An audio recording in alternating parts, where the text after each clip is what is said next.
Hello guys welcome back to my video and सबैजना स्वागत छ मेरो यो भिडियोमा मेरो छोटो मिठो भिडियोमा।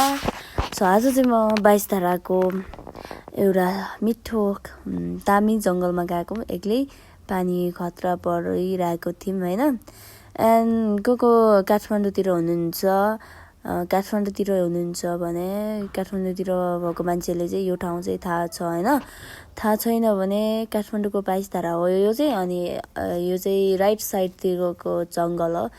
एन्ड म चाहिँ यस्तो पानी परिरहेको बेलामा गएको थियो। फिलिङ यस्तो छुट्टै हुन्छ नि त। सो कोही मान्छेहरू चाहिँ पानी परिरहेको बेलामा चाहिँ ओत लाएर लुकेर बस्छ, मतलब अर्कै छुट्टै ठाउँमा सुक्खा ठाउँमा बस्छ नि त। म चाहिँ त्यस्तो होइन। पानी परेपछि त म यो ठाउँमा जान्छु, पानी परेपछि म काठमाडौँमा छु नि त, त्यही भएर। एन्ड खतरा दामी फिलिङ हुन्छ क्या मलाई चाहिँ पानी परेपछि। मलाई चाहिँ पानी चाहिँ यस्तो